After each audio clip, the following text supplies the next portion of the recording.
All right. It's saying it's live, but I'm assuming it's going to take like A second to 10 actually seconds to be catch live. up. Yeah. I'm avoiding any and all screeching from my computer screens at the minute. All right. Did myself for a second to make sure we didn't have an echo, but Oh, what, did I have an echo? no, I did. I Oh, okay. would have though if I hadn't Yeah. muted us. Okay. Hi, Megan. Hi, Megan. What are you making? What are you crafting? I feel like Yeah. so I'm sitting in a different place in my office. So you see my husband's like messy side of the office right now. And Not, I'm always like not, looking at him. I'm like, my side of the office is so much prettier. But if I sit in this particular spot, you see his. But that's the only way that I can have my journal up. And I'll join with my phone. yeah. Oh, good. Hi, Laura. Elle. Hi. Hi, Melissa. Hi. Yeah, I have a different angle only because I've had to set up two laptops and I needed one facing down at the iPad screen because otherwise this would not work. Right. We're trying to get super fancy here, guys. I know, but we're attempting it. I think Bree will be a little bit more successful than I will because I couldn't get my phone to work, which would have been perfect, but no. We'll find out. Hello. Oh, two Stacey's. Hi. Good morning. Hi. Well, good morning for me. I know it's evening for most of you guys, or afternoon. I've not been awake for very long because it's a long weekend here and I'm set to sleep in. So how long do you have off for? When do you have to go back? Oh, we go back tomorrow, but we've got a curriculum day. So teachers will go back tomorrow and we have planning for next term because we've Okay. only got a week and a half now until the holidays. Nice. So we'll plan it for next term. And it's funny because we have a certain number of allocated curriculum days per year where the kids aren't at school. And because of everyone getting sick and so many kids being away and being unable to staff relief teachers, because normally we get given the majority of a day to plan, but we do it like every year level does it over different days. The department's had to, make some exceptions and give us extra curriculum days because it's too hard to staff it otherwise. Yeah. So we wouldn't be able to plan. Oh, sorry, I totally missed that yours screen was there. All right, how are we doing? Laundry, yes, I have to do laundry later. And I just read Wildfire last night, Stacey, and I was saying in the group chat I have with the girls, I completely missed a massive plot point the first time I read it. And I think it was because I read it as an ebook and not as a physical book. So I wasn't marking it up in the same way. And I got to the end and I'm like, oh my gosh. I feel like I do that way too often with things. Yeah. Cooking dinner. Oh, what are you having for dinner, Elle? Inquiring minds want to know. Vacation. Oh, cruise sounds lovely. Where are you going on the cruise? Tell me more about Wildfire. What is? Oh, okay. So it's hang on, I'll go grab it. It's the third book in the Hidden Legacy series, which actually, Bree, you would really like this series. So it's Alona Andrews. The first one is Burn for Me. It's so they're paranormal romance. To me, these ones read more paranormal romance than urban fantasy, which is the Kate Daniels series. But the first three books are Rogan and Nevada's books. So there's three sisters, and each sister is going to have three books, a 3-book arc. And it's a world where magic basically dictates the hierarchy of your status in life. So the highest magic users have houses and their abilities are insane, but no one really knows how magic came about and who picks it. But it's so fun and it's completely bonkers in a paranormal romance way. I've heard so many good things about that author. Yeah. Ooh, fajitas. Fajitas, yum. Yeah. I finally made pancit, which is a Filipino noodle dish. And I finally was able to find ingredients that I could actually eat with it, because normally it's made like my grandma used to make it with, she would get like this packet of seasoning and then it'd have soy sauce in it, and there's rice noodles, and rice noodles are okay. I try not to eat too much rice, but I found organic rice noodles, and I used coconut aminos instead of soy sauce because I can't have soy, and there's usually gluten in soy sauce.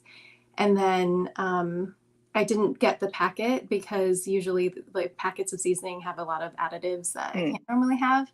But I was able to just season it myself and everything, and it was so good. And I was so proud of myself for finally being able to make pancit. Yay! Well done. And the girls liked it, and JT liked it, so it was a win. Amazing. Oh, yes. The best part of vacations are not having to go to work. Like I'm holding out for the holidays and just not having to go to work for 2 weeks. That was I'm in me. Like desperate need. I was telling Steph earlier that today is my last day of vacation, everybody, and it's very sad. I'm just very happy you're choosing to spend part of it with me because I know what last days of vacations are like. It's fine. This is kind of like my reprieve because I've been putting off ever since I got back from the vacation from Georgia. I've been like putting off all the things I have to do. Like I do like one thing a day, and I'm like, that can wait until tomorrow. That can wait until tomorrow. Yeah. Today's the last day I can do it. So today was the day that I was doing all the things.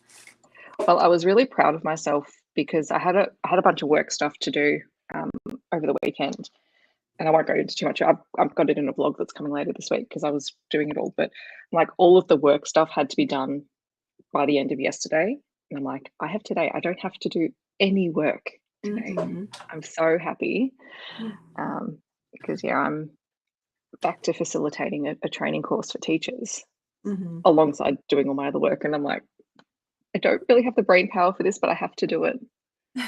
Oh, Mexican, very nice. My favorite thing, like I'm not a great cook by any stretch, and I'm not a big fan of figuring out new recipes, but like I'm very proud of myself now that I make my own taco seasoning if I'm going to do Mexican, and I keep things very basic in my house. I think currently still smells of herbs and chicken because that was dinner last night because it's an apartment and I had everything closed up because it's freezing here. It's very dark outside this morning. All right. So I wish I had rainbow washi tape. I think I do, but I have like a huge box of washi tape, but I also have my monitor for my computer sitting on it, and I'm a little bit too lazy to go take everything down and get it. So I also have this thing.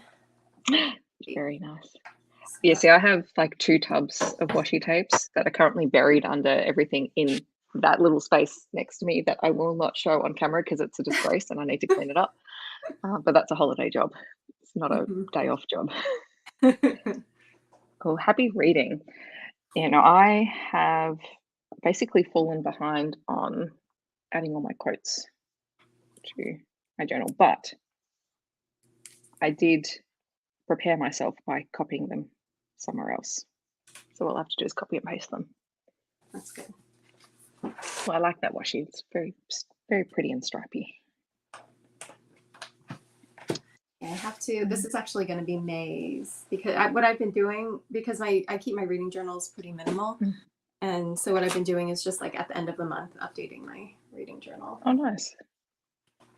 And then my digital reading journal is a little different because that's where I add like TBRs and series that I need to finish and stuff.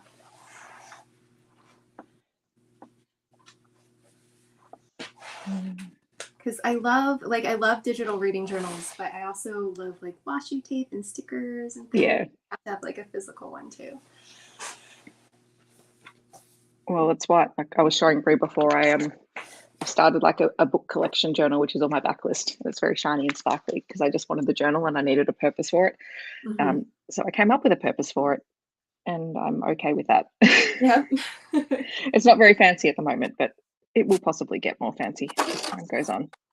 Yeah. The fanciness of my journals just depends on my time, the time I have. We might have to do this once a month so I can like consistently update my journal. Yeah, I totally hear that. What have I done? What am I doing? That's better. No, mostly I'm still doing quotes in the journal. So.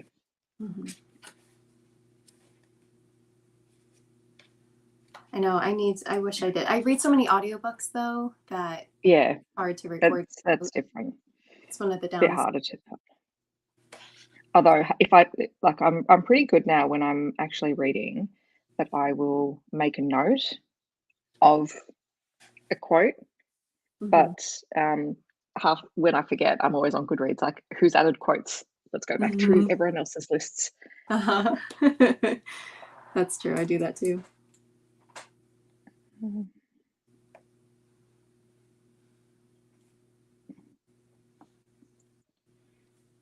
Why is this misbehaving? All right.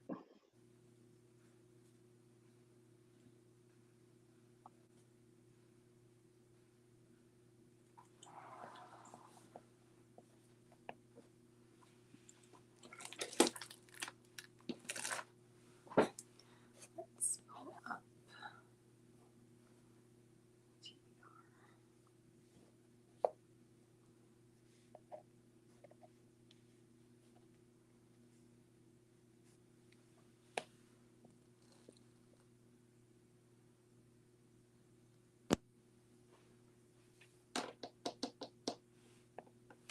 I'll be right back. Oh, good.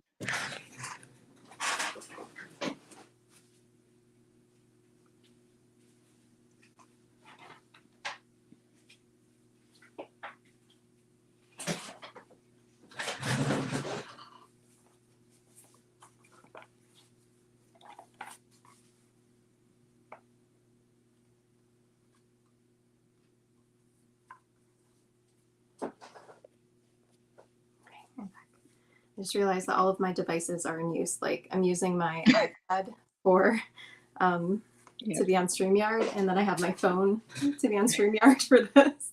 So I'm like, wait, I need access to like Goodreads and stuff. Yeah.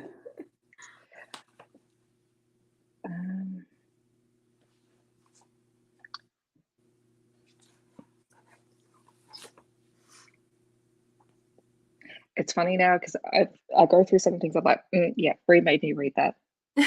Yeah, Izzy made me, because you made me read Mercy. So freaking good. So pretty much I map my reading by who had influence over me on this particular day, which is not a bad thing. No.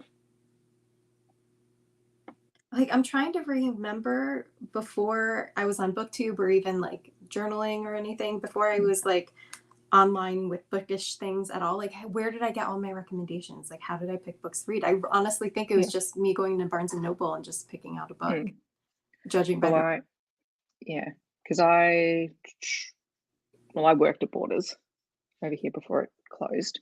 Oh. So I acquired a lot of books there. I don't think I actually made any money while I worked there, but that was okay. I was only in my teens. That wasn't important.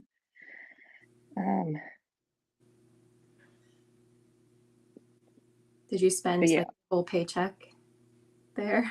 Not always. Like they had a really good discount for staff. Actually, they were very generous. So because I mean to work in a bookstore, they really want to make sure people are reading so that they can recommend books. So they kind of have to be. And the worst part, well, because I was still training to be a teacher at that point, and then I managed to work my way into working in the kids section. So that pretty much threw everything else out the window. I'm like, oh, kids books.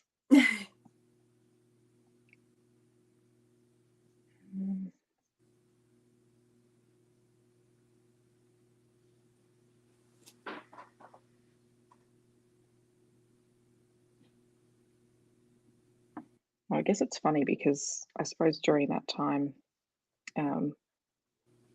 like my reading tastes have changed so much from what I was reading Same. then, because I was a real mystery crime reader at that point. Yeah, and I'll still read them every now and then now, but obviously not my go-to. Mystery crime and sci-fi.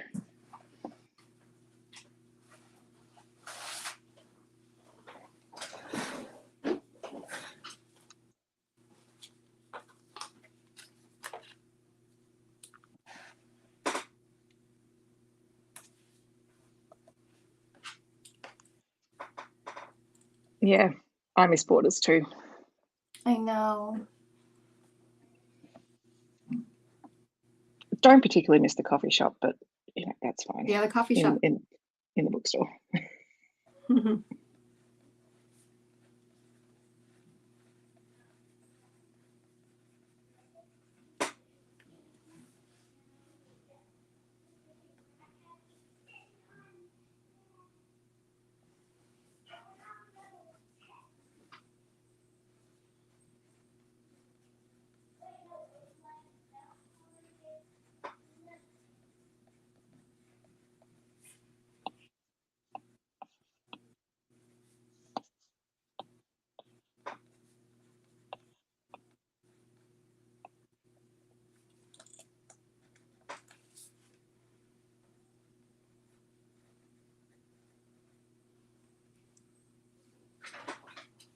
Hey, Cheyenne.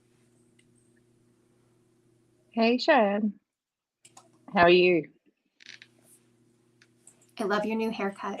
I saw it on Instagram. I quite literally rolled out of bed this morning and jumped on a live, so I haven't checked anything. So I know, I think Megan, you said, actually, I should probably do that while I'm here, might as well, because I know Megan was talking about what she was working on before.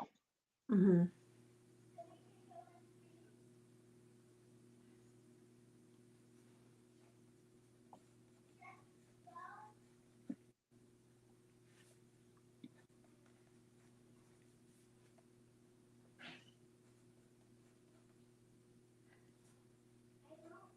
Oh, it looks great.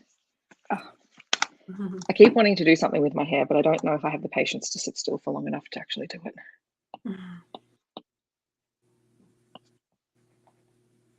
I've been so bad about watching YouTube videos lately, like booktube videos, that I feel like I'm behind with everyone, like what everyone has been up to.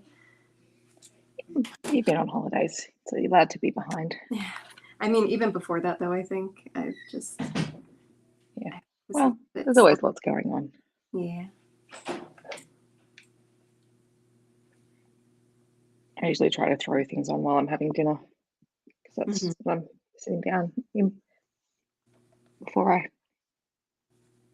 consign myself to the couch for reading time at night. I think because I listen to so many audiobooks, when it comes to watching things, I feel like it's always a battle between, am I going to watch something or am I going to read? Yeah. Yeah.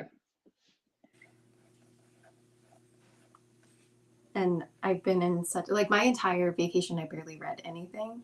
And then I just been a little bit slumpy. And so once I've gotten out of the slump, I'm like, okay, all I want to do is read now. Yeah. Oh my gosh, my watch later is like about the same, Melissa. Yep, I do eventually. I catch up. I do that to her too. Megan, you're not alone.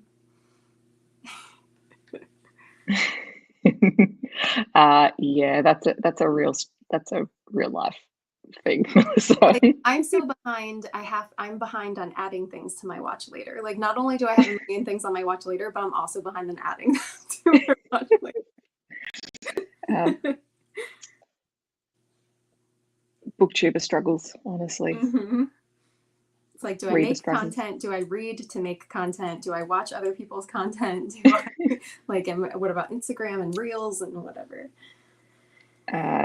Yeah, so you have extra on me, because I'm like, I've basically given up on Instagram except for communicating with people.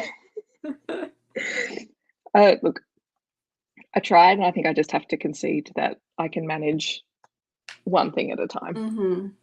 That's totally understandable. Honestly, it's been so long. I feel like I haven't posted pictures in a while. I think I posted some pictures for my Georgia trip, but I just haven't posted any like pictures with reviews and stuff. And I feel bad. I know I need to do that though, because I haven't been like writing reviews lately. Yeah. And I still like star all the books that I talk about. And obviously I talk about every single book that I read on YouTube, but just to help authors out. Yeah. To have reviews for them. Yeah. It's hard. Yeah. I know, and it's great, Megan. You've got some good things on Insta. Look, I posted on my teaching Instagram page for the first time in about 6 months yesterday, so I felt very proud of myself.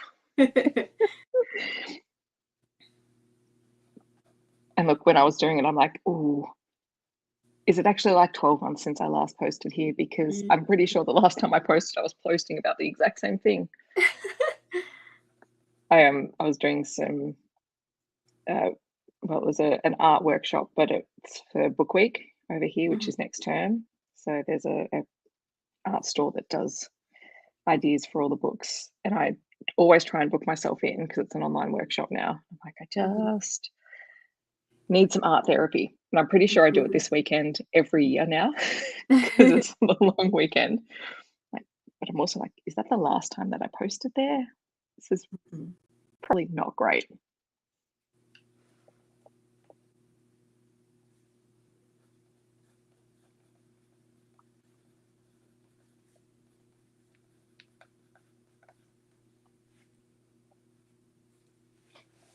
I know I could have neater handwriting if I like slowed down, but I just don't have the patience for it. No judgment. Oh my gosh, what's this doing? It's having issues. I need to clear everything that's open. That might help.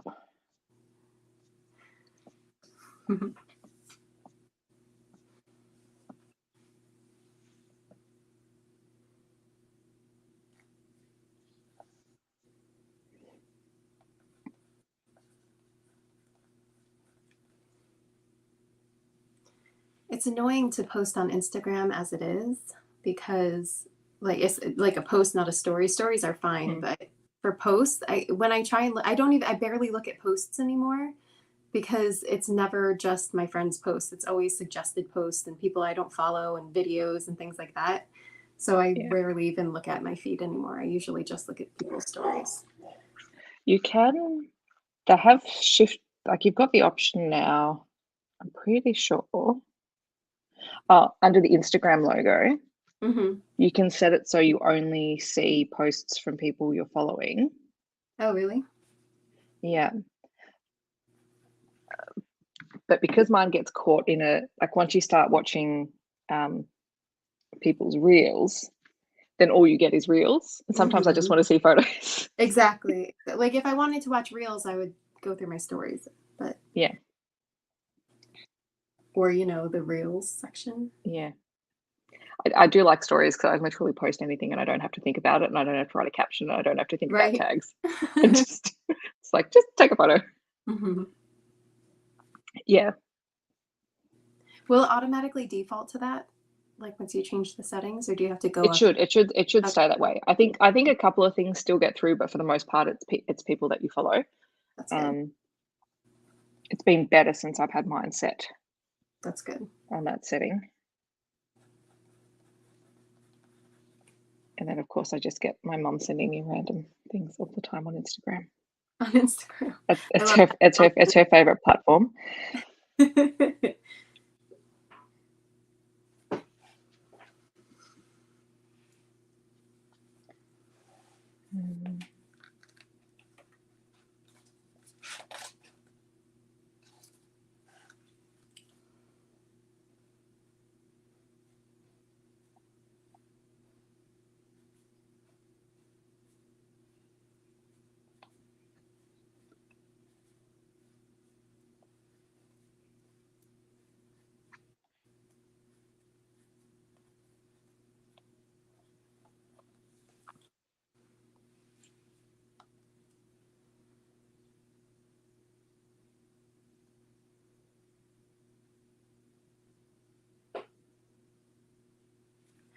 I just realized that I haven't done my May favorites video yet. So actually think of what I was going through all of my May favorites and normally I try and stick to 5 to make it just an arbitrary number. And because I'll do it all again at the end of the year, but I do it for members. And like this time, no, there's too many. We're just going to talk about all the favorites. There's too many for me to cut them down this time. Although I don't think I've shut up about Alexis Hall in the last month. So Listen, when you read Lexus Hall every month, he's going to end up on the favorites. oh yes. Come on. I thought I was so clever by making sure I had all the quotes ready just to copy and paste, but this is a painful experience on this iPad.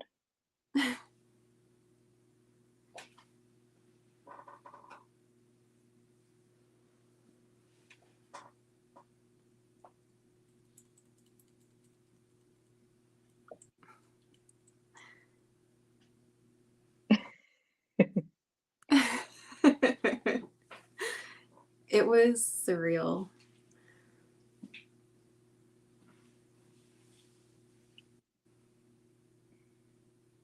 Well, if it makes you feel better, Shane, it's raining here now. A lot. It's been raining on and off in my section of Florida all day. Yeah.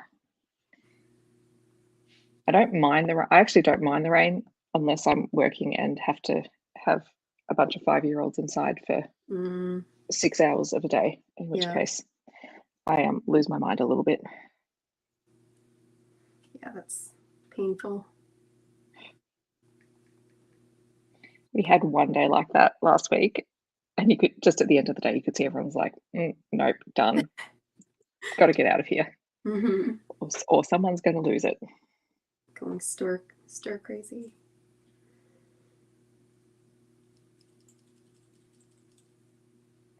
Oh, and the funniest thing is we had 2 U levels off at camp, and so they're out in sort of a couple of hours out of Melbourne. But for one of the days, it poured the whole day, so they did every activity outside. Mm-hmm. And the staff were just like, nah.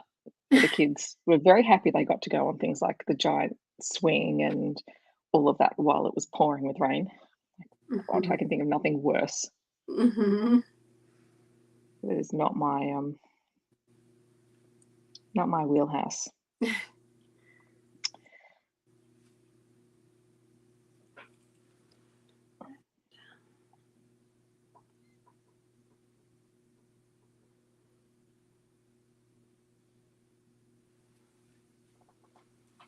Hey, Tori. Hey, Tori.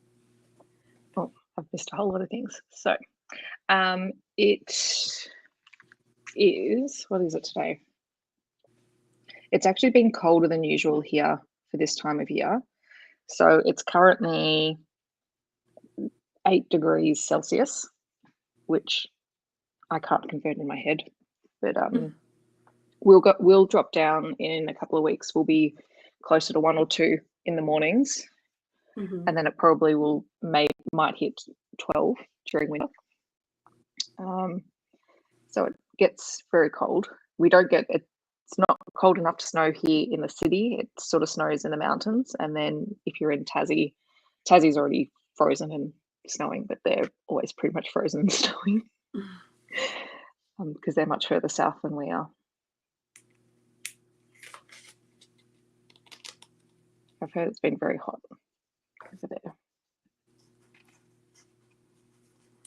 What food are you making, Tori? Yeah, I was going to say, what's on the menu for meal prepping? Hi, Francesca. Been so bad about meal prepping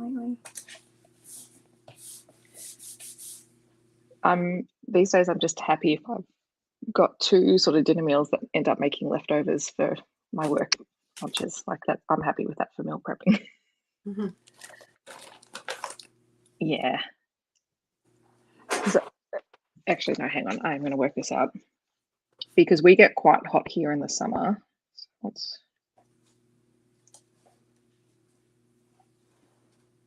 Okay, so that's 41. So yeah, we can hit up to, like if it's a really bad summer, we'll hit 46 Celsius, which is a little bit hotter than that. So 106 is 41 Celsius. So it can get really hot. Hey, Monica. Hey, Monica. I'm loving that everyone is sharing. Please share what you had for dinner, Francesca, because I know. I like food talk. Fruits and veggies. Yay. Look, that sounds delicious. That does sound delicious.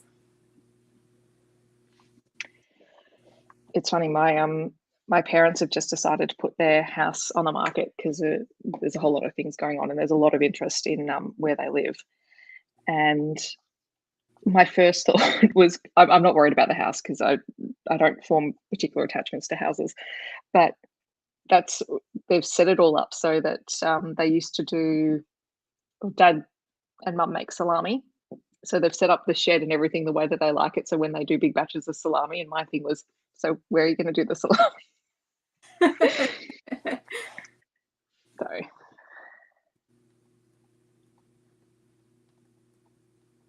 yeah, well, I worked out, Melissa, that because I'm by myself, if any recipe, it's easy, just like normally you'd say, oh, Harvard or something for one person. I'm like, no, I'm just going to make the full lot, and then I've got enough lunches. So what I make on Sundays usually lasts me through to Wednesday, and then whatever I make on Wednesday lasts me through to Friday for lunches. And then I'm not eating it all for dinner. I'm just having it for lunches. But I used to do a lot more meal prep, but I was, depending on how I was feeling, I'd either eat it or I wouldn't eat it. So yeah, I get very fickle about things. I get sick of things very easily. Yeah. So it's hard for me to meal prep.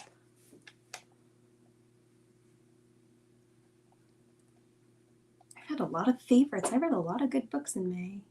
See, May was the way that I've worked it out. May was the month felt like chaos, but I think I filled it with good books so that I wasn't thinking about the chaos. Uh-huh.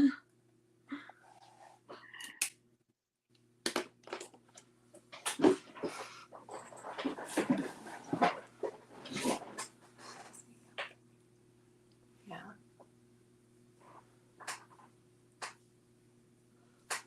I definitely count on leftovers for lunches.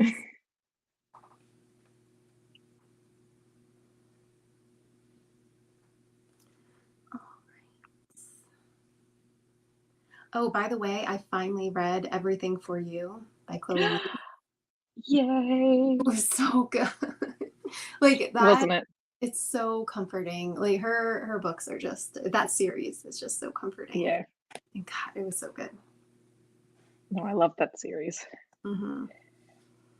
And I'm kind of glad that I ended up reading it all at once Mm-hmm. because I just got so invested in it. Mm-hmm. And I am that person. I will marathon everything just because that's the way that my brain functions. I go back and forth. Sometimes I do. Oh yay, Tori! I think I saw that you were reading it, and I was like, yeah, I just finished that too. No, I thought it was really well done. Yeah, I'm so glad you finally read it. I think you vlogged that, right? I think I watched. I that. did. Yeah. I did, and I had no idea that Everything for You had come out like just a couple of days before I picked up the other books. Mm-hmm. So I literally just I started I think I had the first 3. I'm like, oh yeah, I'll just keep reading. So I downloaded the other 2. And I'm like, oh, it just come out. Like it was good timing. Mm-hmm. Yeah, audiobooks really good too. Good narrators. It's funny. I was thinking there's a novella that I think you would really like, Bree, but it doesn't have an audiobook, but it's very short. Mm-hmm. It's just a beautiful little book called Caroline's Heart by S.A. Chant. Mm-hmm. As a trans hero, trans heroine, but it's sort of this almost historical magical realism type story with a witch and a cowboy. Oh, cute. And it was my favorite read of last week. I kept thinking, oh, I want Bree to read it. I think we might have to do another one of those like vlogs where we pick books for each other. I was thinking that the other day. Yeah. I was thinking that the other day because it's been a while since I've done one of those, and they're fun. Yeah, I like them.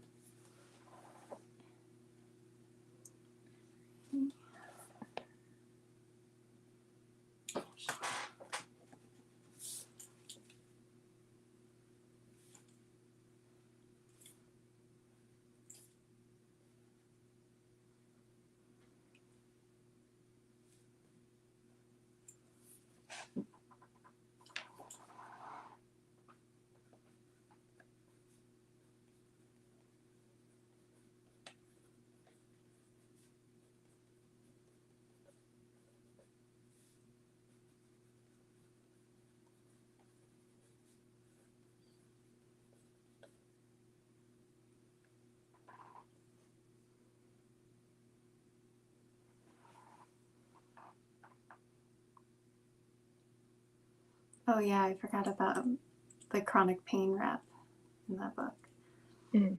And Everything for You. And then I think it didn't Oliver have lactose intolerance too when he ate that cheese? Yeah. It's so funny.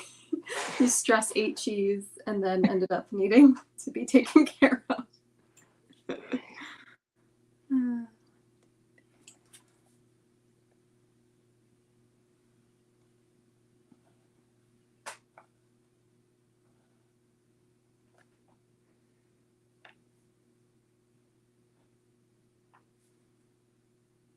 Steph, have you read You Deserve Each Other?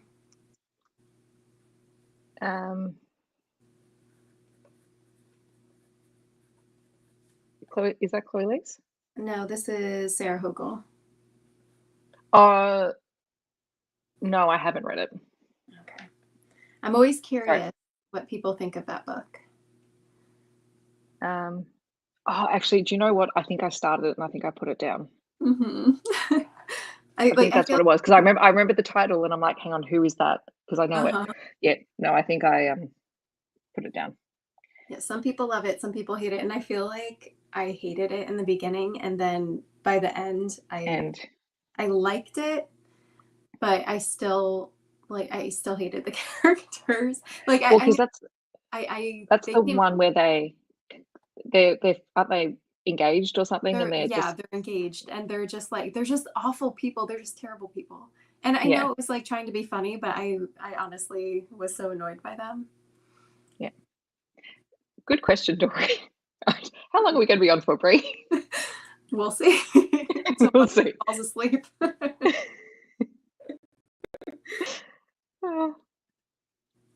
think I would think this is just very chill. It's just nice to just chill and have conversations. Yes, the cheese. Yeah. There was a comedian who said something like, people with lactose intolerance just like will let it destroy them for the sake of like they will not give up. Like people who are gluten-free will not eat gluten, they won't go near gluten, but people who are lactose intolerant will just destroy their gut because for cheese. They just want I've heard this thing, and I've got friends who do that as well. They're like, but it's cheese.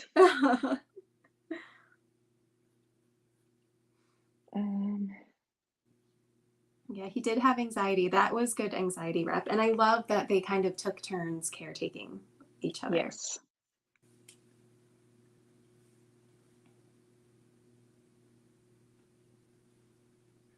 Okay, is that a recent release, Tori, The Breakup Artists? Breakup Artists. Oh yeah, that's the one. There's a wheelchair user on that. I just read that one too. I think you and I were reading the same books at the same time. Hold on, let's get a post-it note. Breakup Artists. It was cute.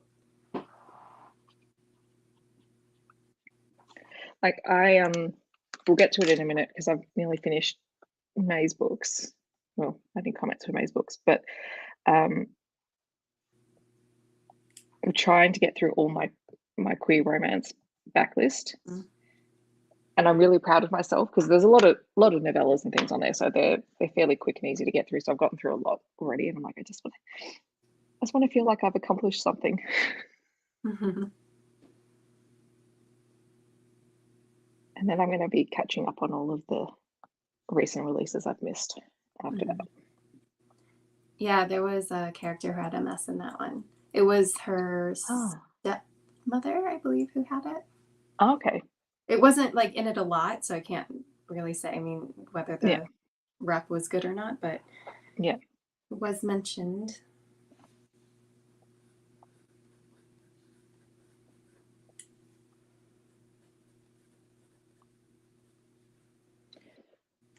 It makes me happy that people are at least mentioning things in books now. Yeah.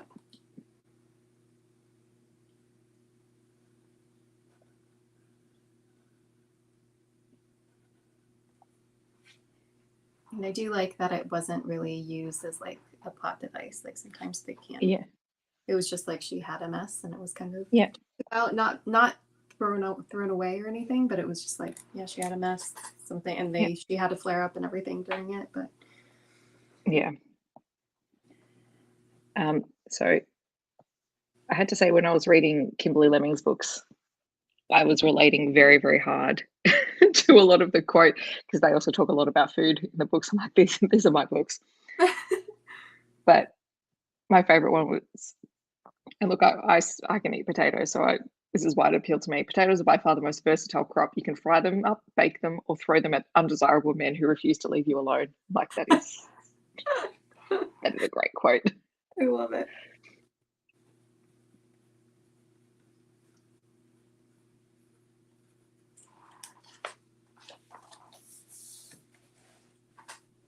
Yeah, I've got to read more Kate Canterbury. So I read The Worst Guy. I really liked it.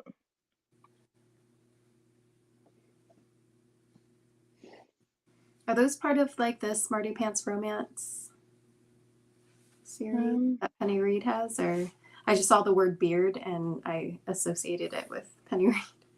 I don't think so. Okay. But I haven't looked into it that far. Oh, just see, this is why we do these things, because I get even more recommendations. Mm-hmm.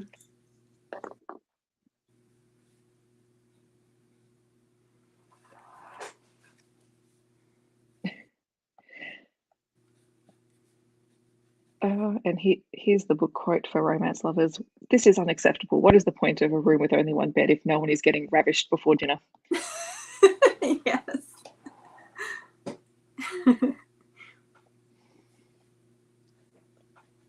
Okay. So that's the end of May.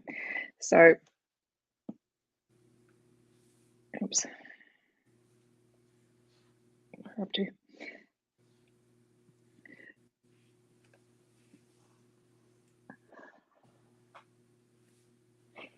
Yeah, no, I didn't think so. Okay. Yeah, so not part of the Smarty Pants. Oops. Oh, nice. It's always fun when you find books set where you live. Mm-hmm. She says not reading very many books set in Melbourne ever. I feel like whenever someone like mentions Florida in a book or something, it's usually a place where the people don't want to go because of the weather. And I'm like, that sounds about right. That's fair. You don't want to swim while you breathe. Yeah, most of the books that I've read that have a set, at least in Victoria, are always set rural. Mm-hmm. Which, I mean, granted, is not that far out of Melbourne, because you can drive an hour out of Melbourne and be in some of the rural suburbs, but like, I don't go there very often. Mm-hmm. I had a lot of fun setting up June, because I did all my Pride Month stuff. But because I shoved all of the books that I had in Kindle into a folder in the Kindle app, so I could screenshot them and put them all in here. So I'm feeling very satisfied when I can say I've read them. Making me very happy. But do I need to? No, I updated that last night.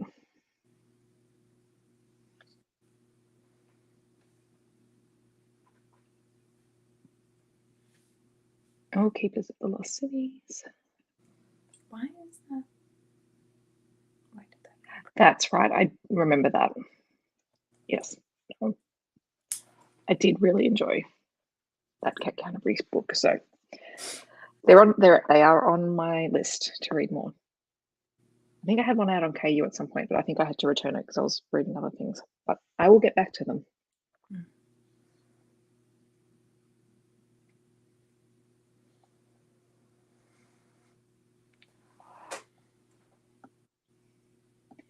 And Megan, if you're still here, I will be sending you a message because I need to send you Sing Me to Sleep because it's your turn for the book.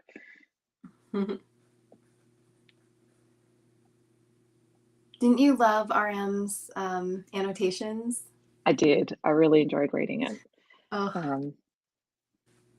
It's such a nice experience to get their thoughts. So. Right. And what he was thinking and everything while he was writing it. Yeah.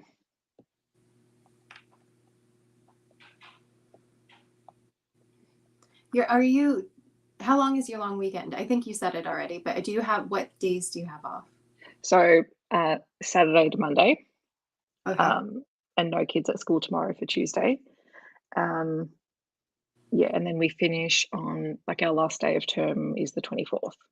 Okay. So it's funny, this is our shortest term of the year. It's only 9 weeks long, but it feels like it's been about 20 weeks at this point in time.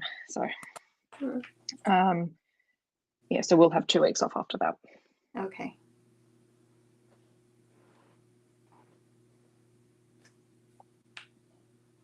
I think we have, because it's the Queen's birthday long weekend, which everyone conveniently forgets that we're a monarchy until we have a public holiday, and then we're like, yay, public holiday.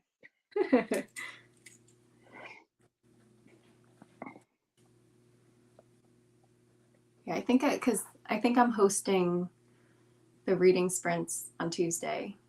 No, I'll be at work, I unfortunately. know, and I'm very sad about it.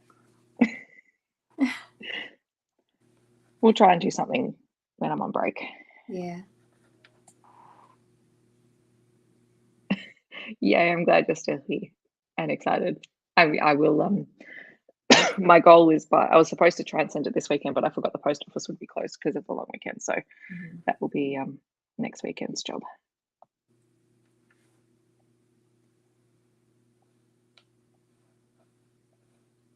What am I doing?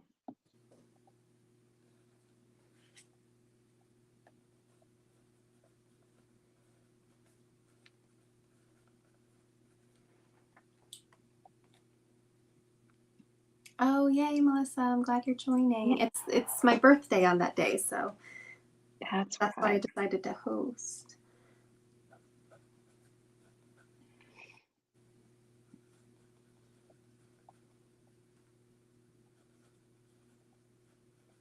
It's so funny. I had to ask JT how old I was going to be because I'm definitely at age range now where I forget how old I am. Don't worry.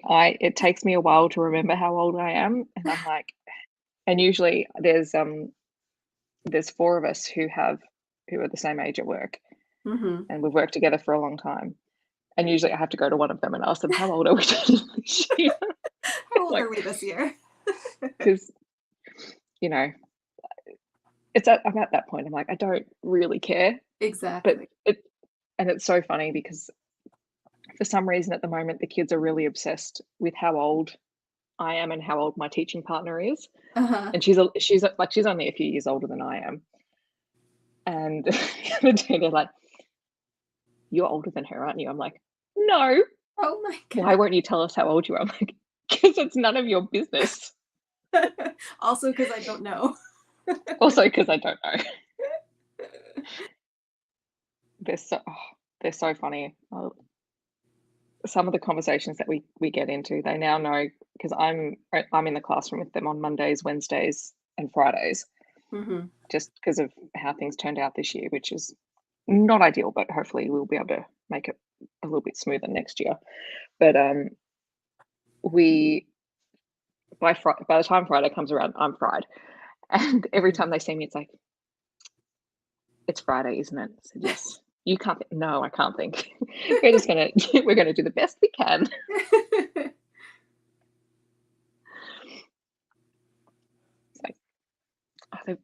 They've given it a name, and I can't even remember what it is, but it was so funny because I'm like, yeah, no, that's exactly what's going on here. So we're just gonna muddle through Friday together, because they also have 2 specialist classes. They have Japanese and art on Fridays. So cool. It's yeah, Fridays can get a little bit interesting.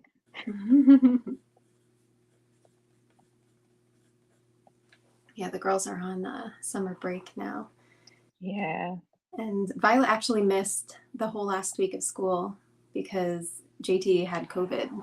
And somehow, like, knock on wood, managed to. So Violet actually tested positive for COVID once, but Rory tested positive for COVID. But then she took like a bunch of tests after that, like all within like a day or so of each other for like a full week, and never tested positive again. So I almost wonder if she was one of the rare cases that like had a false positive. Yeah. And somehow none of us, because Rory had no symptoms, but somehow none of us got it, which is amazing. I think because we followed the rules. Like JT stayed in the office and we wore masks Yeah. if we ever had to be around each other, but we rarely were. So Yeah. Yeah, no, it's one of those weird things. And I mean, when I got really sick at the start of May, like I was testing it because I thought for sure that I got it. I was that sick. Um, but no, I didn't even have the flu because I actually didn't have fever. Like I didn't have any of that. I completely lost my voice and I was just exhausted. Yeah, that sounds like that would be COVID, but it wasn't.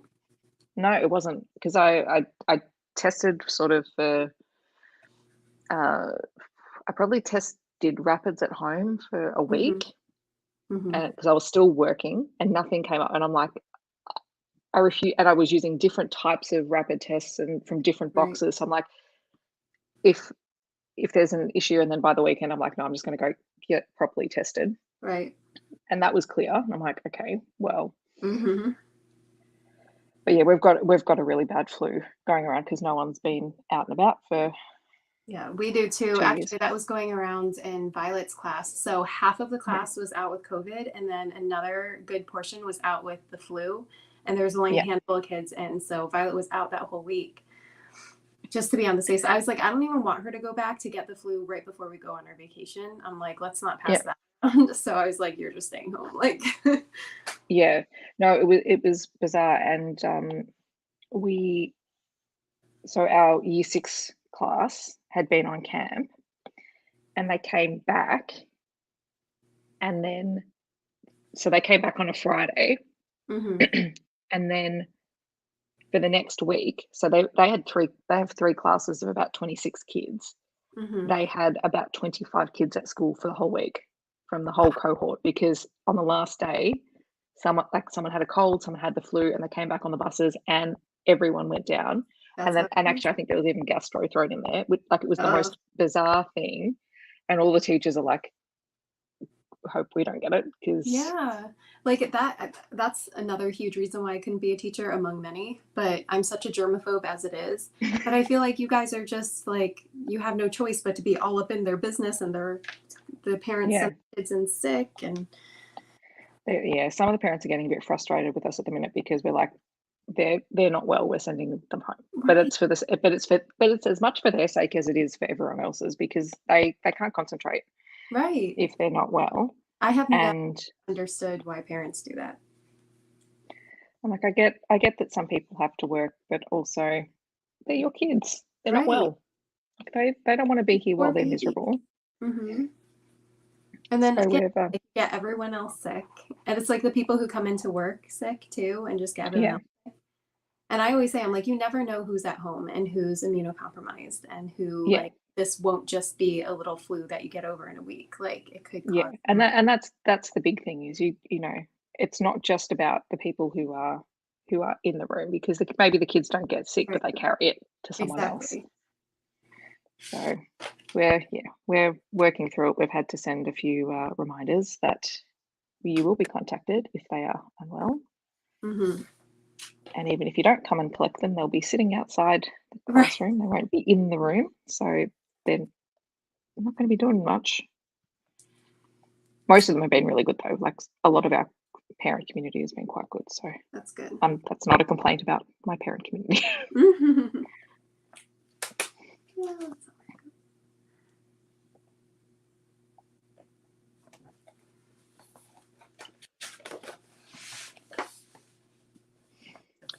Yeah, I wear a mask most places I go. I have stopped wearing it with the kids because I've got a couple of EAL learners and it's really hard for them to hear. And like I said, my parent cohort are pretty good. Some of the kids still wear masks, and particularly if they're not feeling well. So yeah, that's the only time I don't really wear it if I'm out in public now because I'm just like, I want them to at least be able to hear what I'm saying. Yeah, I think I'm the only person like in the state of Florida who still wears a mask. Going out, me and my family are like the only ones. Well, it's funny because they changed the mask rules here so that people don't have to wear them. Right. Like there are still a lot of us wearing them, but there are still people who are like, why are you wearing a mask? I'm like, because I don't want your germs. Like the one thing I do like is that it's kind of normalized it so I can I can just glare back and go, don't judge me. Right. I'm not judging you for not wearing a mask. Stop judging me for wearing one Right. in a public space. I've been waiting for someone to say something. Surprisingly, no one has. But I'll just be like, I have MS. Like, you could kill me. So yeah. It's like, I don't trust you. You're dirty. Yeah, it's frustrating when they try and mask it. Mm-hmm. Not late, Heather. We're just randomly chatting. It's all good.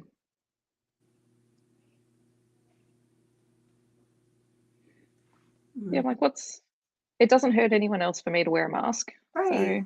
So you do you and I'll do me. Mm-hmm. That's pretty much where I am on the issue at this point in time.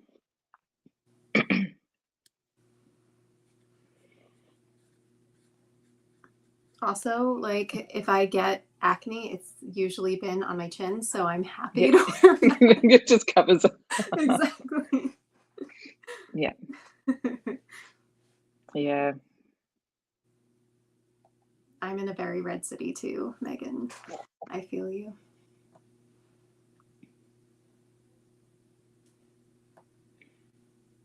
Yeah. Francesca, that drives me crazy too. Yeah. Well, I do the same thing, Heather. So you want to say something, be my guest, be prepared for the answer.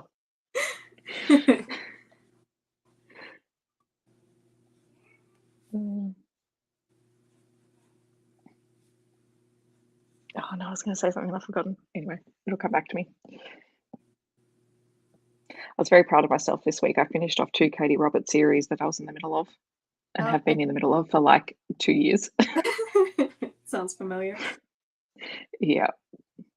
Like, this is my opportunity to get them off my list.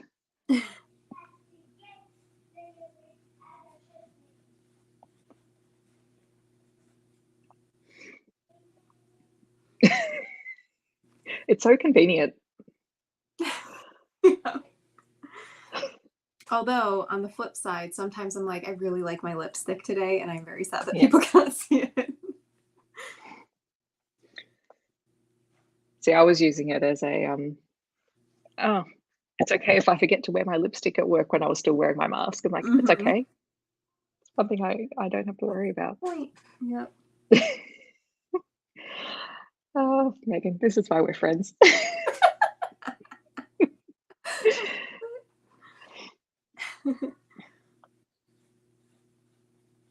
Yay, Tori, I'm glad you got it organized. Yay. That reminds me I have to wash all my makeup brushes. Yeah, I have to do that too. Yeah.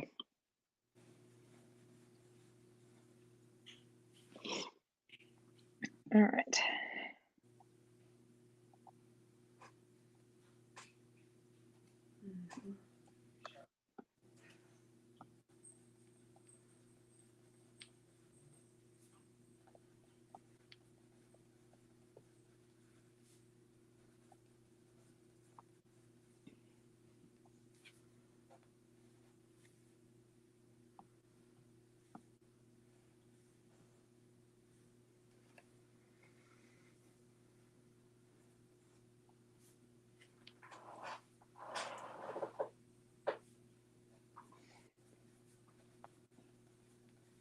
Oh, speaking of makeup, I had to laugh the other day because one of the little girls in my class decided, without telling anyone, her mother or any of her teachers, that she'd brought nail polish to school in glass jars. And we found out because she took one out at lunchtime and smashed it in the top school yard on the concrete. Oh, no. So she was very upset that it had smashed. We're like, maybe not the best thing to bring to school. That takes some effort to smash a nail polish bottle. Like, those things are resilient. So I don't know what was going on because I wasn't on yard duty. One of the other teachers, and it's like, oh, she says she's in your class. I'm like, yeah, that sounds about right. Of course she is. Because she's the one who's bringing in more toys than fit in any of her bags. Like, oh no. Because I've now told them, because we've got like little bag cubbies in the classrooms, and if you can't fit your bag and your toys in the bag cubby and any of them end up on the floor, they're mine for the day and I'll have new toys. So she's had to start limiting what she can bring in. But I was talking to her mom and I'm like, look, maybe just I've had a chat to her about it not being the best thing to bring in. Maybe just remind her of that. Right. Help me out. Because she's like, I didn't tell mom I bought them. I'm like, yeah, this is why you don't bring them to school. Right. Like, I'm glad that you enjoy your nail polish, but not school appropriate. Yay. Also proud of myself. I did all my video editing yesterday, so it's all uploaded for the week. I have so many videos I have to edit. I'm very behind. One day at a time, Bree. One day at a time. One day at a time. All right. Okay, so I think I've got the quotes in. So now I can sort this out.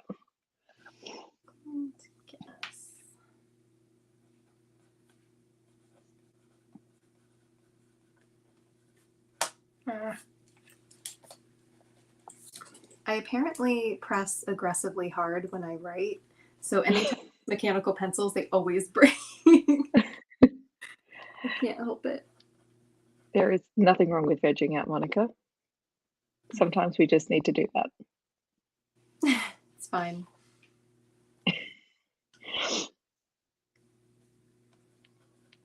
Glad I'm not alone. Okay. Yep. Videos can be edited anytime, Megan. It's all good. I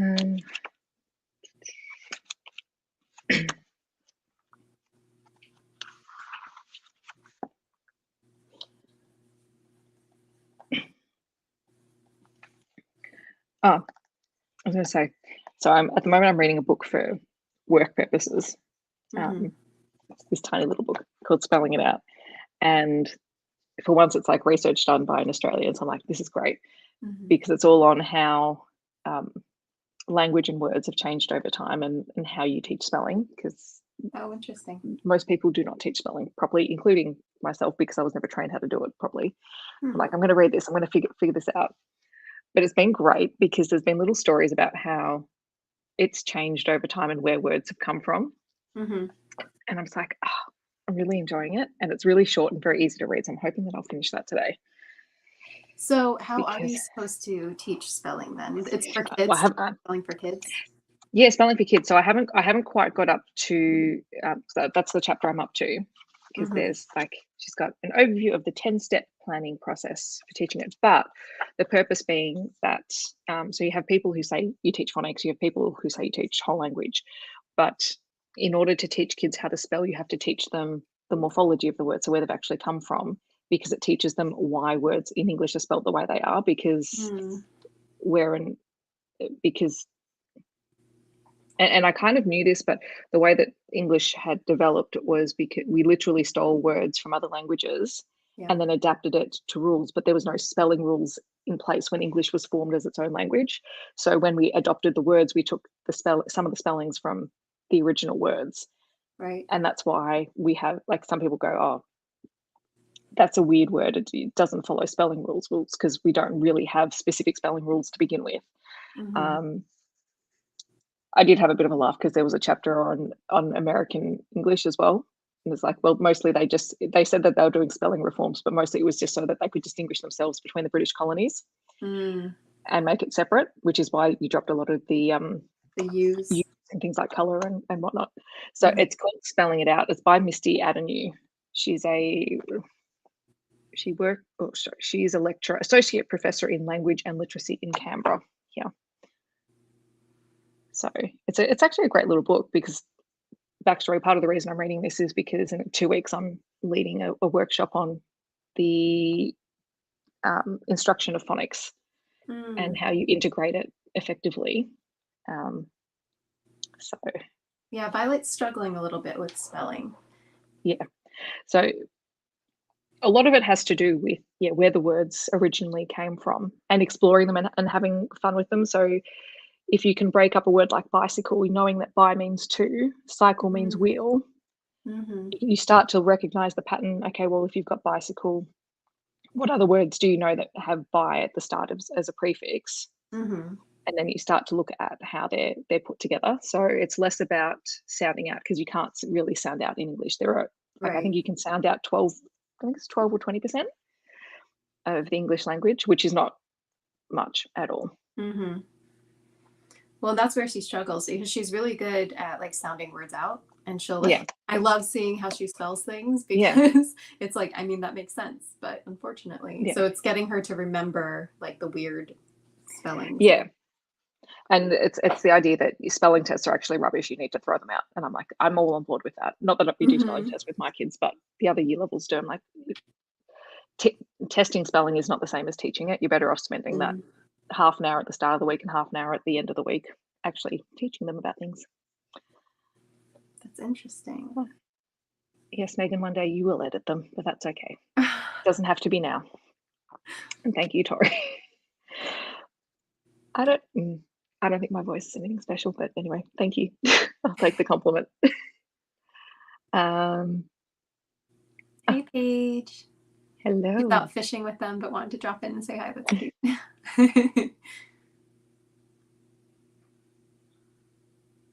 Yeah, you can't teach spelling by rote memorization because you won't remember everything because there's too many. So what was it? Hang on, I made a note of it. So we have 26 graphemes. Hang on, sorry, we have 26 letters. Australian English has 44 sounds or 44 phonemes. And then there's something like 1,200 different ways that you can represent sounds using different letter groupings. So you can't teach that by rote because that's way too much for anyone. Mm-hmm. Hello, hello. Yeah. Yep. So we're like all of those words have been pulled in, and that was really cool. Like the first 2 chapters are literally the history of where languages come from, the definition of the glossary of all the terms. This is me being my word nerd self. Sorry, I did develop. Yeah. See, I wish I was better at this sort of stuff. Like I want to get better at it. But yeah, I find it really interesting because I think as a reader, I want to know where words come from, because I think when you read a lot, you recognize, like we recognize good language and the language that we really like. And I think Katie Robert said something really interesting in one of her stories last week. She had a question, and hers was around just general thinking, because she has ADHD and she writes in a particular way. She wondered if other authors with ADHD enjoy reading books written by other authors with ADHD, because they write very fast paced. They don't get bogged down in a lot.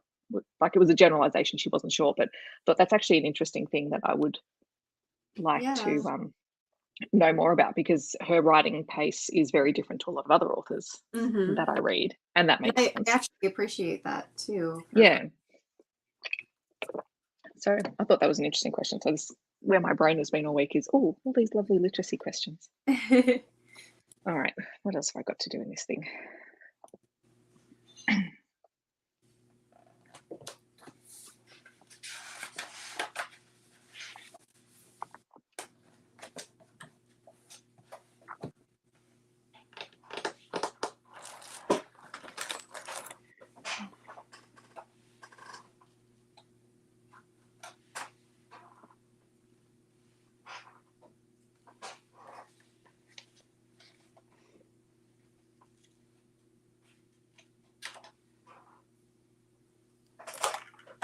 Oh, cool. Yeah, like I said, I thought it was just a really interesting question that she'd raised. Right. So hopefully at some point someone does do some research into that. Yeah, it'd be very interesting.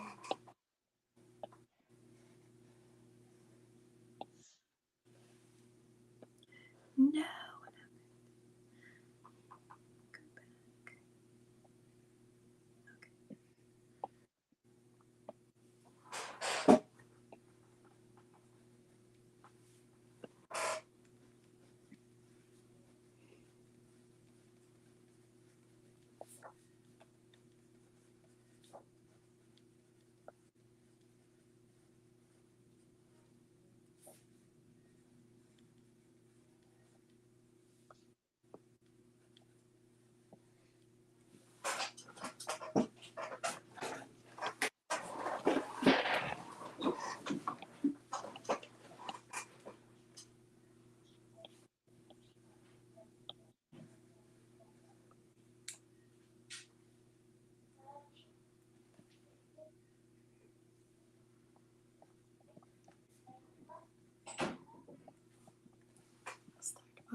Mm-hmm. Yeah, that's fair enough.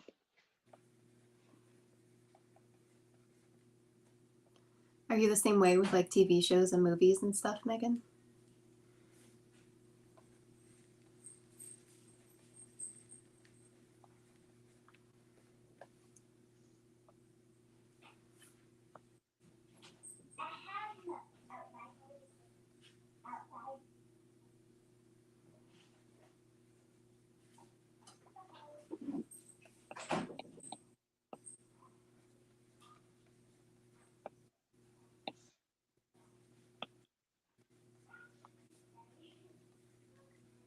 Oh, interesting.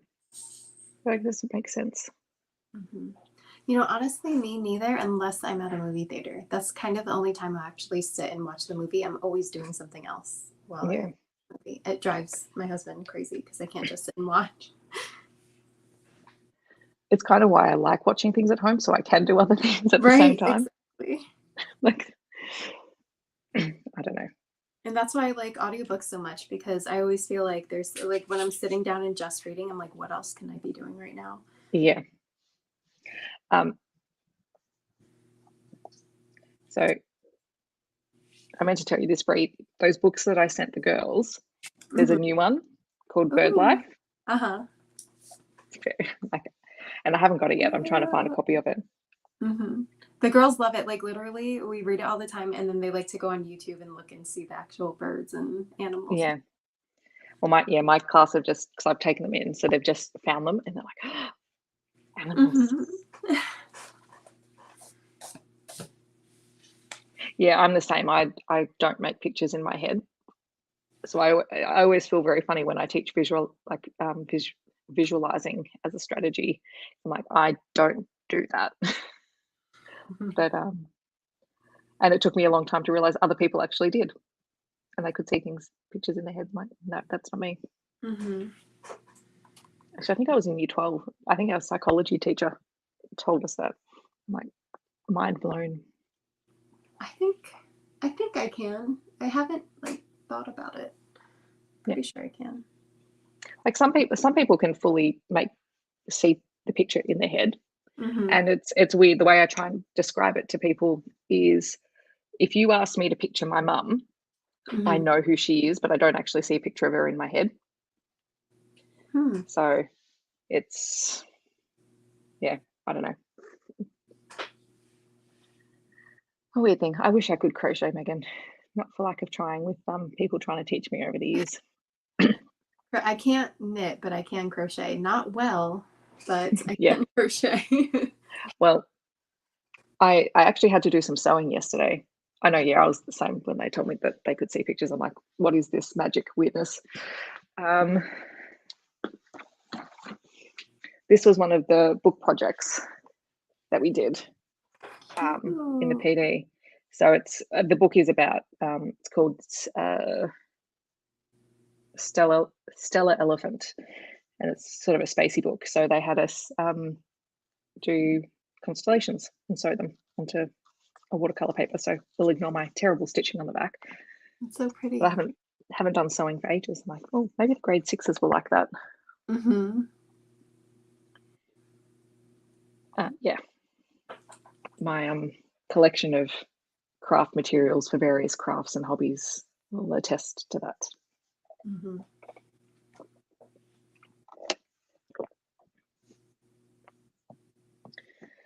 All right. Oh, now we take these.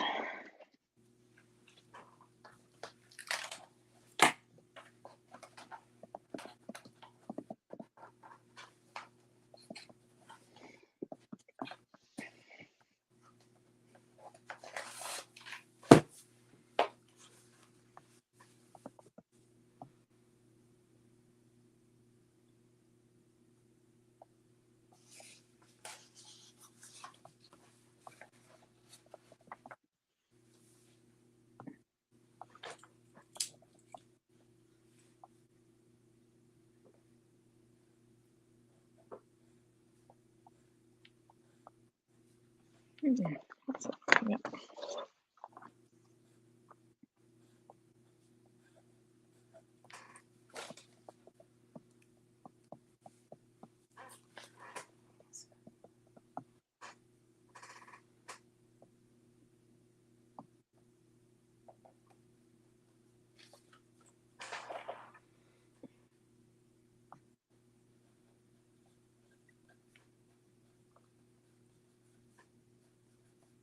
Yeah, see, it's one of those things, like, until you think of it, you never know, Victoria.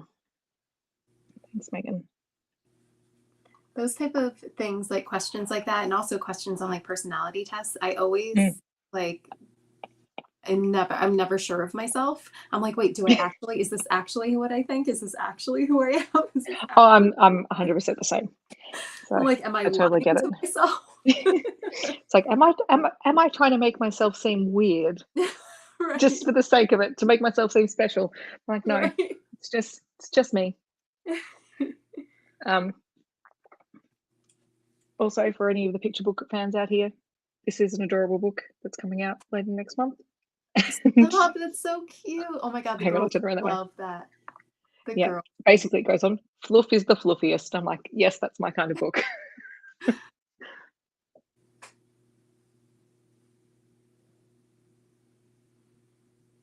Yeah.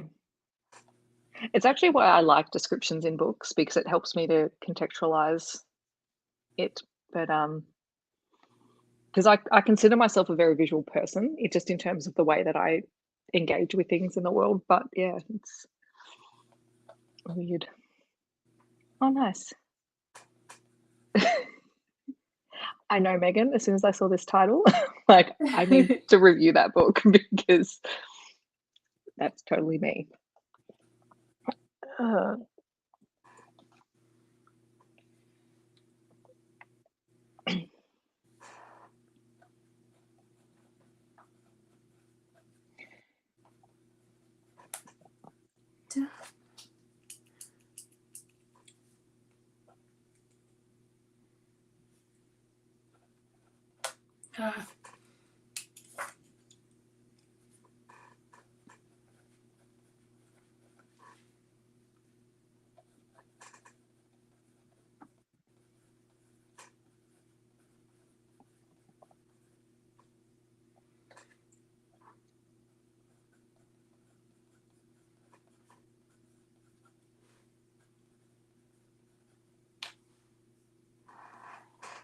Fair enough.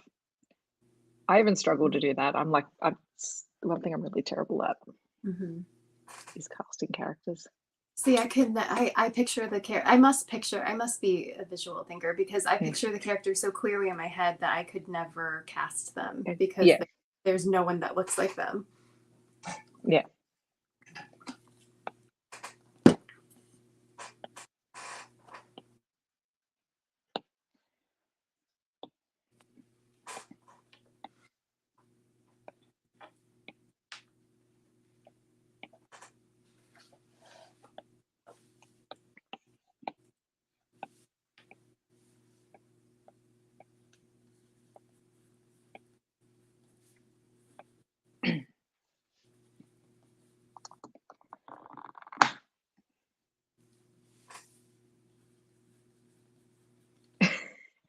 Excellent. I'm glad you're no longer melting. Wait, tell That me is more important. about a desktop AC. What is this? How does this work? Inquiring minds want to know. Yeah, my office is like, so our AC unit is on the other side of the house. So by the time the air gets to this side of the house, it's like hot in here, especially in the summertime. Yeah. So tell me more. Is that just a fancy word for a fan? But that's okay. Fancy word for fan is still better than. I mean, I have a very ceiling hot. fan, but it's an actual AC that has like cold air blowing at me. That would be amazing.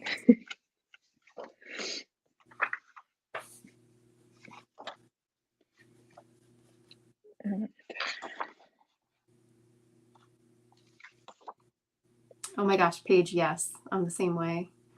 Like that's why I don't mind seeing like people's bodies on the cover of books, and even like that's why I don't mind illustrated books either. It's when you see like a face of a person on it, I'm like, that's not how they look. Yeah.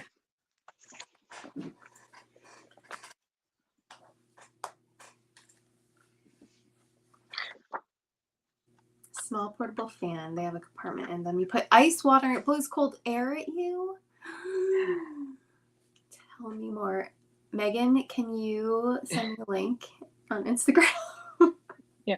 I feel like I need that in my life. Bree needs it. Morning page. Happy long weekend. Oh gosh. So now I'm trying to figure out who else needs to be in my author backlist journal. Oh gosh. Of authors who you need to read? Yeah. Well, like they're authors that I read all the time. So I've got Alexis Hall, I've got Katie Robert, I've got Lillian Lark. Like I've read a surprising amount. Well, I've probably read about 50% of Katie Roberts' backlist, which, considering how much she writes, I think She is a has so miracle. many. That's good. That's a chunk. I've read a decent number of Alexis Hall. I've read everything except Lillian Lark's newest or upcoming book. Yeah. Almost got through all of Alona Andrews.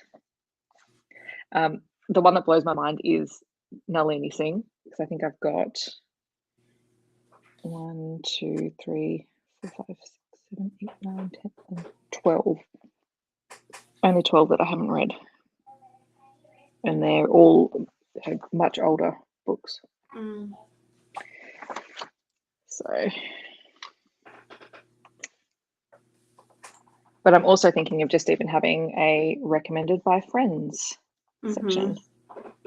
Oh yeah, that's a good idea. And like I'm not particularly precious about it being in a particular order. It's more just so that I can make sure I'm reading what I'm supposed to be reading. And I forgot, because I'm a member of Sam Costa's Patreon, that I got a copy of Parties that arrived this week, and the book is huge. It's ginormous. Is it? Yeah, hang on, where is it? Let's see. It is so big. Oh my gosh! Wait, it's what? Huge. Is that both part? Is like that the full thing, or is that just a maybe it is? Is that a binder? No, I think this is just Parties. What? I know. Because the first one was so short. I know. Yeah, because it's. No way. Yeah, so Wow. that'll get read at some point, but it's huge. I was not expecting that. I think it's coming out on audio. I pre-ordered everything that Sam Costa had on Libro FM. Oh, okay, yeah. Thoughts page. Yay. Must have thoughts. No, I was not expecting it either. I would have gone into reading that thinking I'd be done with it by like the end of the day, and like, why is this not ending? I don't know, why is this so long? That's okay. Well, it's fine. It just means we have more things to read and enjoy. Yeah, because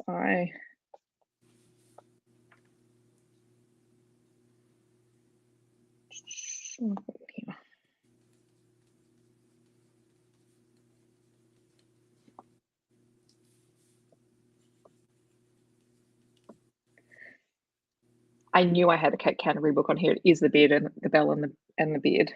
So yes, I knew that title. Oh my gosh. Who let me talk about books, honestly? Okay.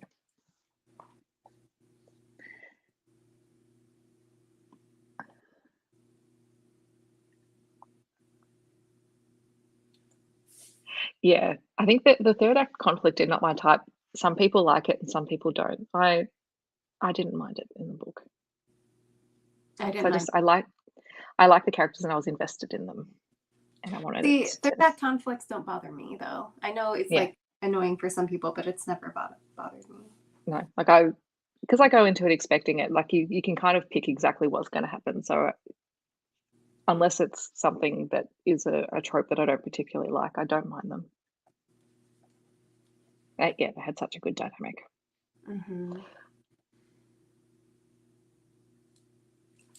Steph, did you read Love and Other Disasters? No. Okay. if you haven't, don't read it yet because I'm going to recommend that to you when we do our Okay. blog thing. I won't read it. Okay. That's going to be right. It's so good. I'm looking forward to it.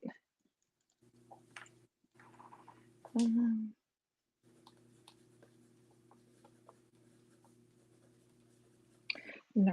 Now I'm wondering if I have it though. I don't think I do. I think it might be on sale right now. I'm not sure though. Let's go and check.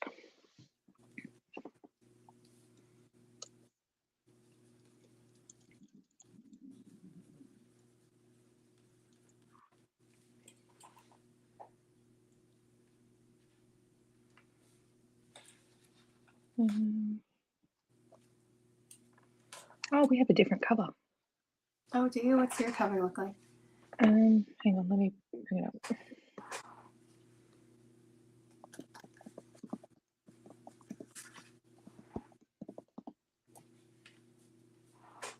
I probably don't like it as much as the other one, but it's very cute.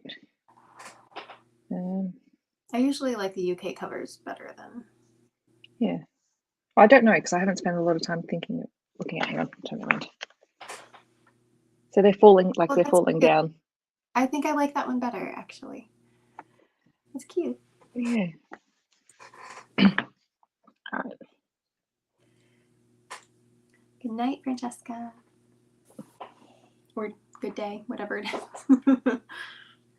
Enjoy your audiobook. Yes. Paige, I was going to say, I can't remember, in Love Flushed, I don't know if the hero is as sort of alpha-y as Jay. I don't remember him being that way.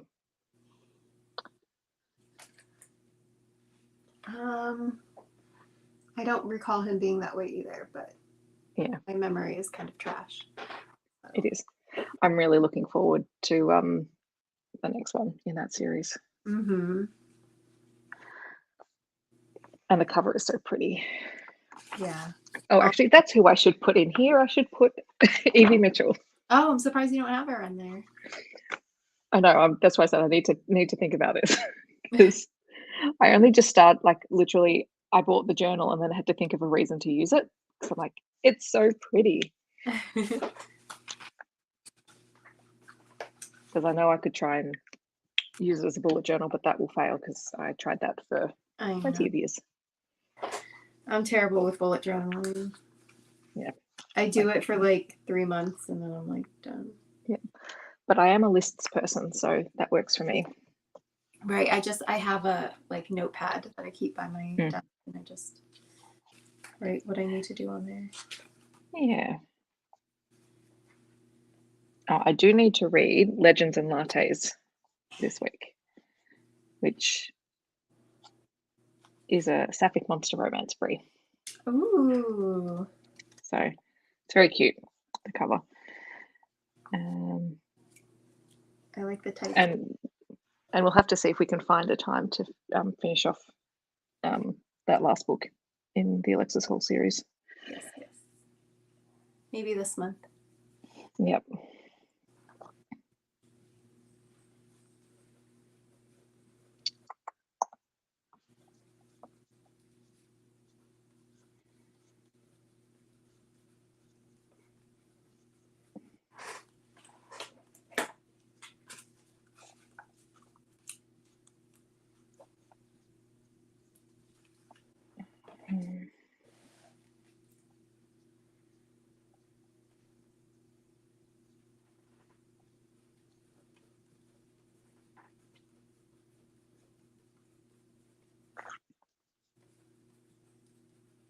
Yeah, it looks really good, Paige. I'm very excited to read it. Mm-hmm. Is it part of a series or anything, or is it just a standalone? I don't think it is. Let me check. Or if it is, I think it's maybe the first book.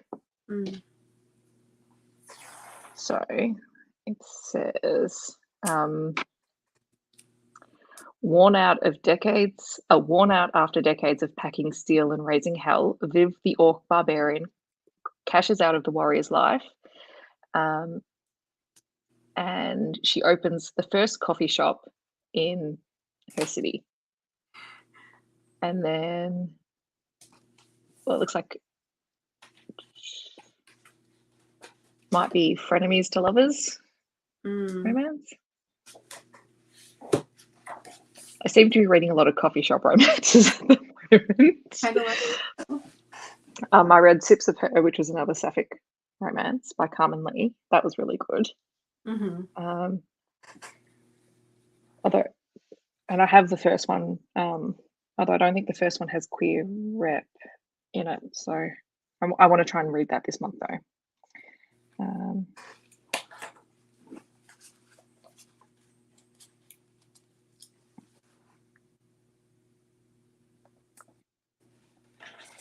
Like I love lists, and in my efforts to be organized, I have like 15 different unread folders categorized. So depending on what I want to read, and I went through and I categorized them as, between 1 and 199 pages when I want short reads. I like and the ones that are really long that I'm probably never going to pick up. Let's be real, because it's intimidating. At least not at the moment. Although I do need to read the Australia anthology. I just need to start reading bits and pieces. I know. I've read the first couple of short stories in it, and I liked them all. I've liked everything in it so far, but I'm so bad with anthologies. I think because, I think I would like them if we could mark it on Goodreads for every single short story instead of having to wait. But see, the thing that happens with some of those anthologies now is after about a year, they're allowed, I think it must be a contract thing, they can start releasing them, because Sierra Simone's short story came out, like Sanguine is from Australia. And now that you can't buy Australia as an anthology because it was a short-term thing, you can buy separate stories, I think. So sometimes I think it is just waiting a little bit later. Megan, I will take any romantic suspense recommendations. I do enjoy romantic suspense. Yeah, like there's just some authors that I read a lot of, Monica, that I just want, and I know that I do jump into older titles. I probably do, actually. I should put Chloe Lease on here. That's another one I should put on there. Yes. Sorry, you were going to say something, Bree. She doesn't have a ton of backlist books. What was I going to say? That's a great question. I immediately forget things. So. That's okay. I know Chloe Lease doesn't have a big backlist, but I feel satisfied when I can tick everything off. Yes. Makes me feel happy. I think it's really only one other series. And I don't know that it has the greatest reviews. I feel like I looked at it and then I didn't end up reading it because it didn't have great reviews. So I still want to read it. Yeah. No, I need to put Onley James in here because I am reading that series.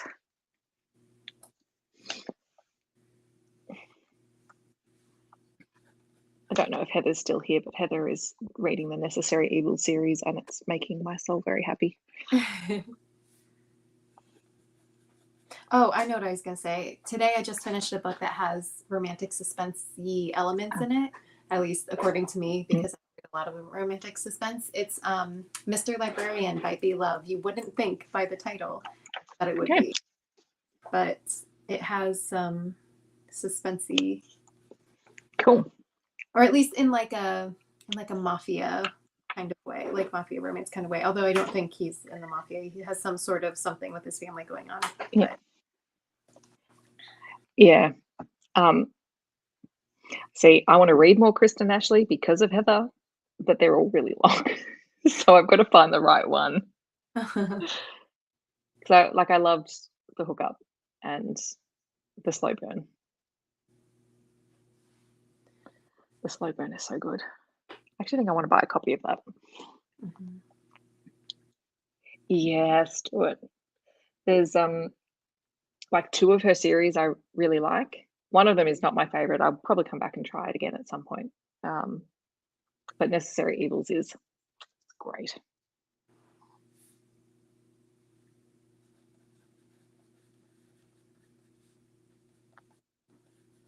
That's a good point.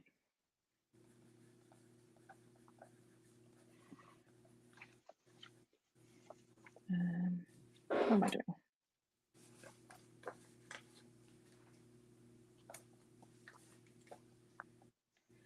Actually, you know what? Save Mr. Librarian for our thing. That's the other Radio. It's okay. I've got plenty of other books. I'm not getting to these in the next little while. I wish I could say that I would, but I won't. I just feel like putting together those TBRs for somebody else is always hard. So when I think of one, like you can add it to that. Yeah. Actually, the other thing I have to do at some point is do some more pages for my book collage journal. But that's so cool. I love that. Look, I'm sure it could probably look a little bit better, but I'm like, I'm not doing anything fancy, and I just want to play around and shove a whole lot of stuff on the page. It's fun though. I like it. It is fun. I'm just wondering, because I just read Cat Sebastian this week for a vlog. And actually they weren't too bad, because I'm so picky with my historical romances. Me too. But I really liked Two Roads Make a Right, which is like the third book in a series, and I'd read book 1 and didn't read book 2, but it was just, their relationship was so good. And just because it's like a friends to lovers.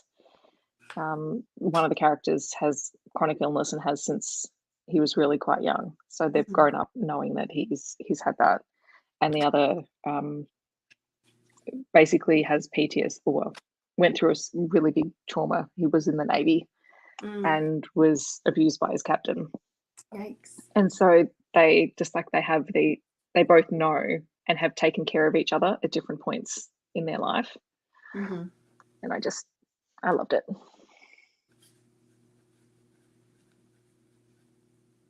Yes, King Cam Hunted is great. I love Adriana Anders. Actually, she's got a really great romantic suspense series, Whiteout, which I think the Fated Mates podcast termed the coin the danger banging from that book series, because they're literally running across Antarctica, and they stop to have sex. I'm like, you're in the middle of them. I feel like that happens so much in fantasy, and like it does. That type of thing. Well, this is a contemporary, so is it? That's cool. Yeah.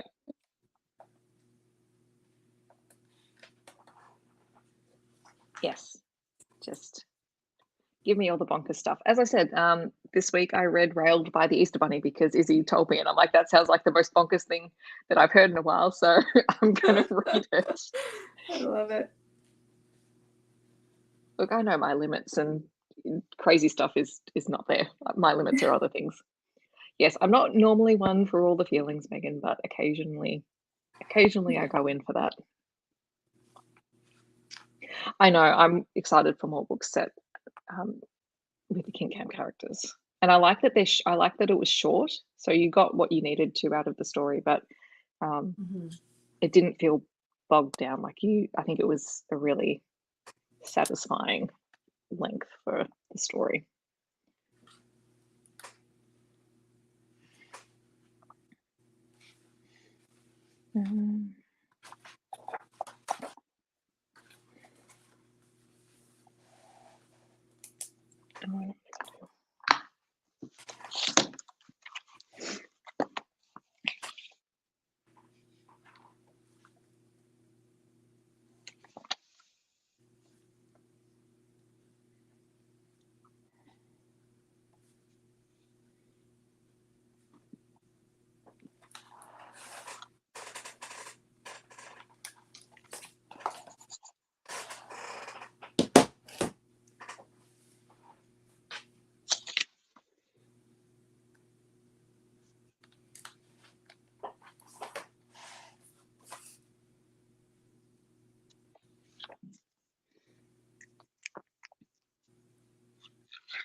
Steph, you read Morning Glory Milking Farm, right? Yes.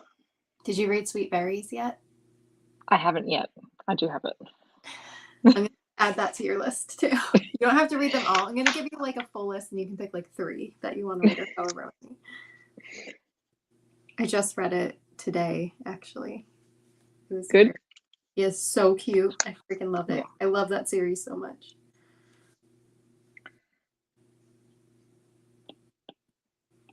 Actually, I was thinking I did want to go back and reread Morning Glory Milk and Clan because I read it when it first came out and everyone was going nuts over it. Like, I think I just want to reread it with perspective because I know I'll still enjoy it. Mm-hmm. Like maybe without all it came of out the on hype. audio, so I think I downloaded the audio, so I'm going to be rereading it soon too. Oh, nice.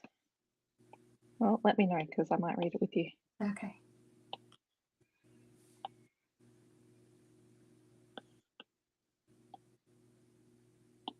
And also, when you were telling me that you didn't like you're picky with historicals, it made me think of I think it's called Butterfly Swords, and it takes place in the Tang Dynasty, and that is one that I would recommend to you because I'm not a huge historical romance, but it read like a fantasy romance. It was really, really good. Yeah, I think I've heard of that one. I mentioned it in my historical romance. Oh yeah, that's Jeannie Lynn. Yeah. I will save that one for the future.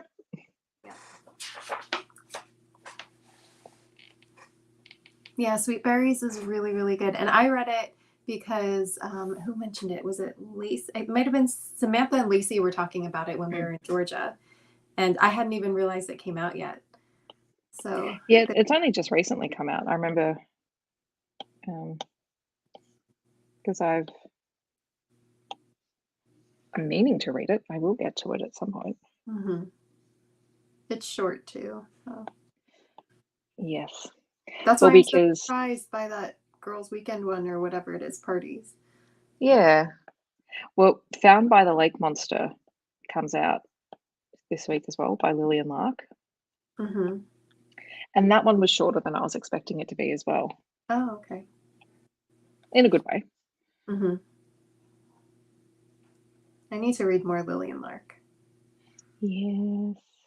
Because which ones have you read? Have I only read... Did you read Tangled Wires? Yes. And I loved it. And then I also read the Kraken one. But I think those might be the only ones that I read.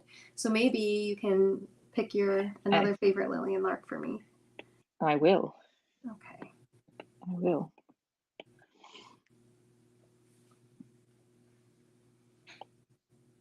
I'm just doing it. Like, what is even the point of me tracing these when I'm doing a worse job than I did?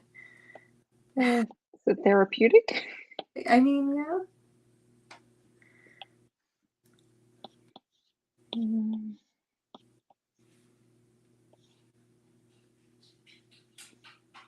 I hear little footsteps. What time is it? Oh, I may have to go soon so I can put the girls to bed. Oh, that's okay. Whenever you're ready. Time routine. We have songs that we sing every night. Yay! There are 3 songs that we sing every night. And they have to be sung every night. Well, that's okay because we've nearly been on for 2 hours. We have the Goodnight song, and then I have song, like Rory has a song that I sang to her since she was in my belly, and same thing with Violet. She has her song, and so I sing it to her every night too. Oh.